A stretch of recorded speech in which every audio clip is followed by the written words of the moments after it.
Hello. In the town hall, one thing that stood out to me was the rate of Native American high school youth dropouts. Youth in these town halls spoke to ways communities can ensure Native youth have access to educational opportunities. For example, in some tribal communities, when a youth turns 18 years old, they receive a tribal per cap to set up youth to utilize for young adulthood. However, giving youth this much amount of money to utilize for young adulthood can often leave youth feeling misguided. And while we know that Native youth are fully capable of making the best decisions for their future and themselves, having community guidance or a pathway to job vocational training skills or to college perhaps would increase chances of graduation rates. In the US, as of 2018, 1/3 of American Indians and Alaska Natives over 25 have not graduated from high school. This makes me reflect on my journey to college, as I am the first in my family to attend a university and graduate high school. This is the reality of many Native youth pursuing their education. Education is one of the many ways that Native youth can contribute or take up space in higher ed. Personally, attending a university, it was really hard to feel represented. But once I started hanging on to cultural values, for example, I grew up in Arizona, so I'm Waimon Apache, and education is heavily emphasized. They always tell us to, don't be scared to go see what's out there.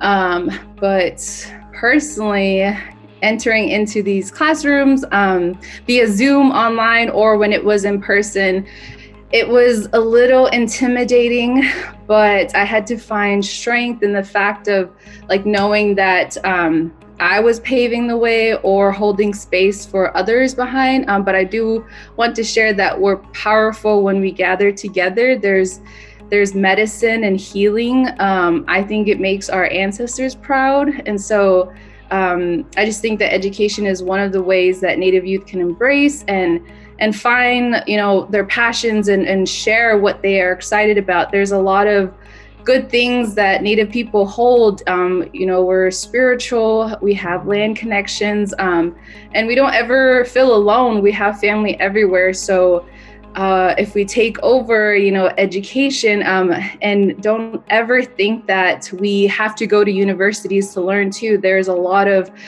tribal ecological knowledge within Native communities, and professors need to hear that you are also walk-in expert too. You are a professional too. You have a view on the world that is ancestral, that is sacred. You have a lot to offer.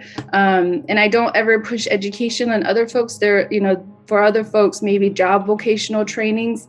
It had taken me 3 years to step foot and get into college because financially I did not come from family who knew about FAFSA. And so I get really excited teaching Native youth what that means and how do you get into school.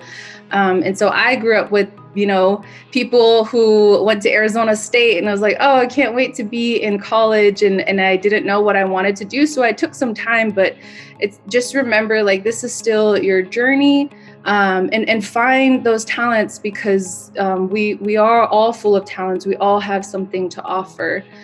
So that has been my educational journey, and it has been lonely, but I'm comforted knowing that, especially during a pandemic, there's a lot of Indigenous scholars still obtaining their education. And I just encourage you all, we need you.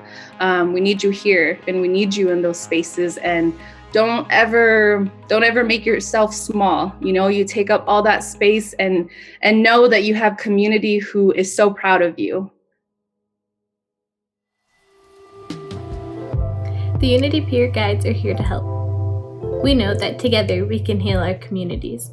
The Healing Indigenous Lives Initiative is supported by a cooperative agreement between Unity Inc. and the U.S. Department of Justice, Office of Juvenile Justice and Delinquency Prevention.